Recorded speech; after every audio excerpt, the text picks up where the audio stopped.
2-0 lead. Cleveland in full desperation mode, down 2-0 to Jalen Brunson and the Knicks. Travis Kelce, Taylor Swift in the house. That was about the extent of the Cleveland motivation in this one. Look at Mikal Bridges all the way. He was 11 of 15 from the field in this one. Knicks fans traveled well. They took a 9-1 lead on Cleveland. More in the first quarter. Karl Anthony Towns, a harbinger of things to come. Cleveland's defense was atrocious. Midway through the second quarter, James Harden to the paint. Spin cycle. Harden had 19. Kelce fired up.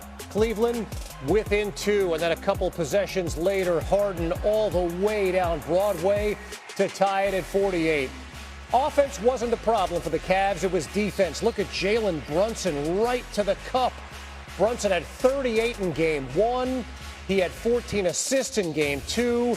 In Game 3, he did a little bit of everything, getting to his spot, knocking it down.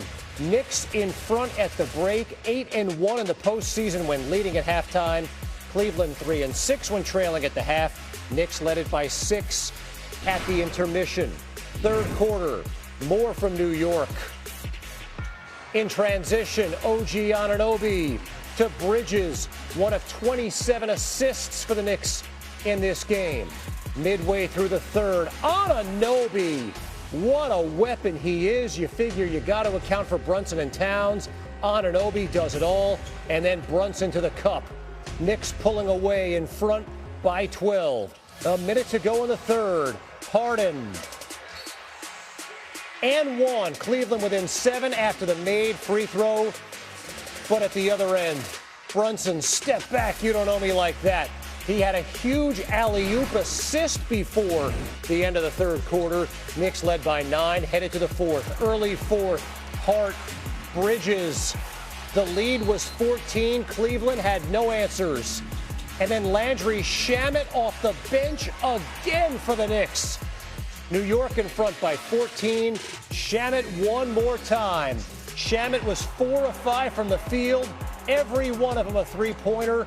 14 points off the bench. The Knicks in control, and then Brunson. 41 minutes, 30 points, 6 assists. It won't be talked about, but the Knicks made their free throws, 24 of 27. And this one is all over but the crying. 121, 108. The Knicks, in what was a must-win game for the Cavaliers, come away with the victory and a 3-0 series lead. You hear chants, let's go Knicks. MVP when you're on the free throw. About Landry Shamet, and we will. He was great off the bench. But the Knicks starting lineup was dominant. Every player in double figures here. What is it about that group that has given Cleveland so many problems? Well, what they're doing is they're changing sides of the floor. I think early on when we watched the Knicks, especially when they had problems with scoring the basketball, they had cold spells that happened.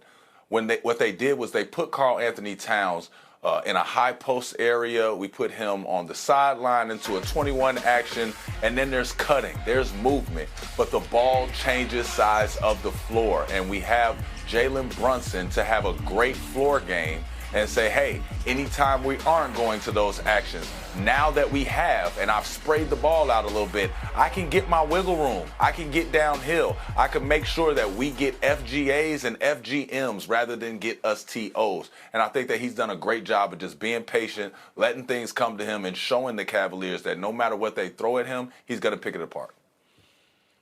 All right, Iman Shumpert following the Knicks Game 3 victory. Shump, thanks for the perspective on a night the Knicks take a commanding 3-0 series lead here in the Eastern Conference Finals. New on SportsCenter now. A lot of questions to be answered for Cavaliers head coach Kenny Atkinson.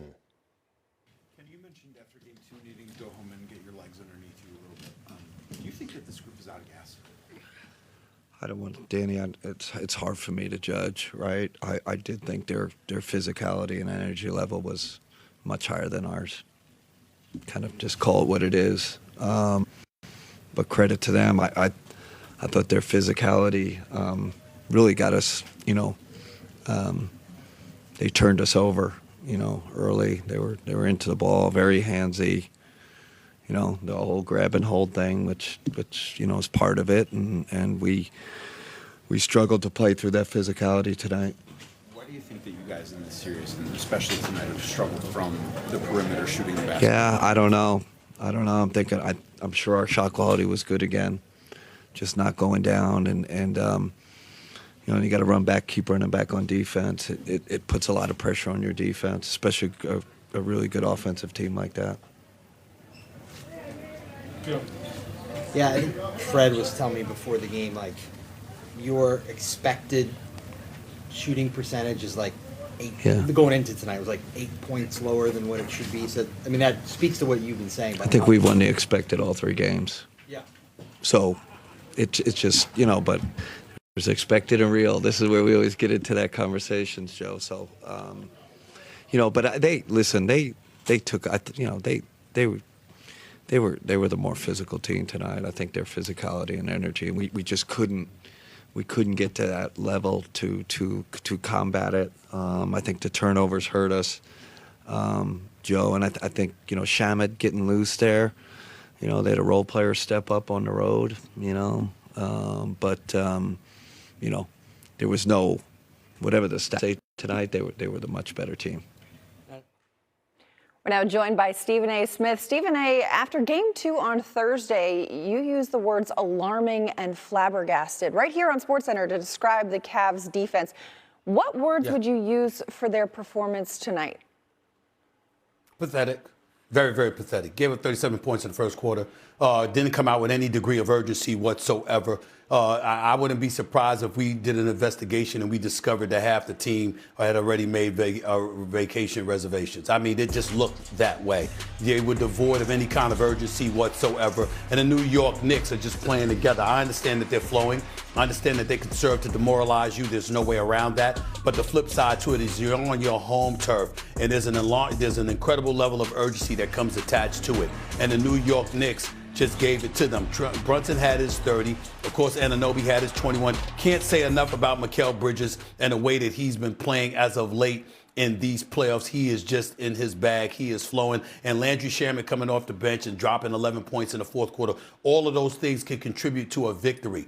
But what possible explanation could you have if you watch some of the plays that took place as the game waned, when you saw the absence of urgency in terms of their defensive effort? It was absolutely non-existent whatsoever. They gave up. They caved. And as a result, just bring out the broomsticks. I think you saw Charles Barkley on Inside the NBA and stuff like that in the immediate aftermath while the rest of the crew was on the set. He was sweeping the floors of the studio because he's bringing the brooms. He's bringing the brooms because in Cleveland, it's a mess.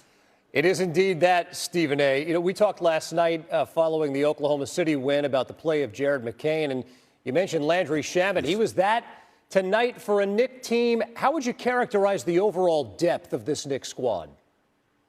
Well, you know what? You didn't realize how good it was. You had expectations at the beginning of the season, and then obviously Mike Brown wasn't utilizing his bench to the manner that you thought that he would. And then you had some question marks about them, and then you saw Mikal Bridges nosedive. You had some serious questions about him, but give credit where credit is due. If I was loud and making noise when Mikal Bridges was struggling, I'm damn sure going to be just as loud in praising him. He was fantastic in this game, hitting all but 3 of his shots, giving you over 20, giving you stout defense along the way, letting you know you couldn't leave him open. And then Landry Shamet has been a godsend. He has come off the bench and has just been drilling shots from long range all over the place. That has opened things up for a guy like Jalen Brunson to operate. It's opened things up for Karl Anthony Towns to be the facilitator that he is. And because it's pulling people away from the basket, it's even giving the likes of Karl Anthony Towns and Mitchell Robinson and OG Anunoby room to operate on the interior, which again can serve to demoralize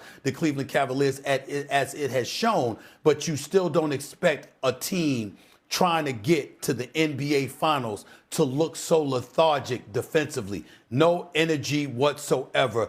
Change has got to be coming in Cleveland. I'd be shocked if there were a Game 5 at this point.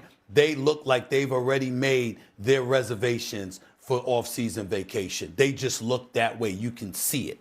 When we talk about the Knicks, though, and the way that they are winning these games, the variety of players who are contributing night in and night out, the variety of ways in which we see them get the dub, 10 straight wins for this Knicks team. Yeah. I mean, just talk about the impressive nature of that stretch. Well, here's what you have to look at when you think about the impressive nature. The New York Knicks came into this season with an owner in James Dolan that said we should make the NBA Finals.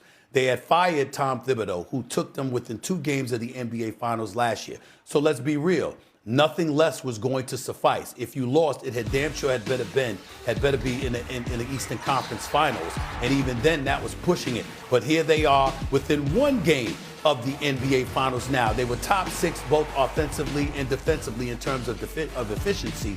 But then when you take into account the playoffs, you go down 2-1 after 2 consecutive 1-point losses to Atlanta. And what do you do thereafter? Not only do you win 3 straight, but you're up by 47 in the first half of the closeout game in Atlanta. You go up against Philly, who has a 3-1 deficit. They overcome it against Boston, knocking off the Boston Celtics. And it's supposed to be a legitimate series. You sweep them, not just beat them. You sweep them, and you blow them out their own building in a closeout game. And now here you are having won a 3rd straight game against a Cleveland Cavaliers team, albeit back-to-back 7-game series against Orlando and Detroit, obviously. But in the end, what it comes down to is that the Knicks are a superior team because they are a team, not a compilation of individuals with a point guard in James Harden who can't seem to play beyond the pick and roll, with a guy in Donovan Mitchell who seems completely exasperated and exhausted and overwhelmed, with big men in Jared Allen and Evan Mobley who haven't been utilized well enough by a coach who was widely respected coming into these playoffs, and now his level of cachet has dissipated dramatically because we're seeing some of the brain fog that has taken place in terms of how he's coaching the team and how effective they have been. These are the kind of things that can happen when you're going up against a real team who can defend, who's hungry, who's talented, and could put the ball in the hole. These are the New York Knicks that we're talking about. They're the superior team, and they've made it very, very clear that when it comes to the Eastern Conference, they're about to go to the NBA Finals. This series is over. And they're a team, Stephen A., that hasn't lost a game since Karl Anthony Towns made a cameo in The Devil Wears Prada 2. So shout out to Anne Hathaway and that good luck she's bringing this squad. Stephen A., thanks so much for the insight. No problem. New on SportsCenter now, let's head back to the podium as Mike Brown addresses the media after the win. You know, our guys played a good game. Chris Jan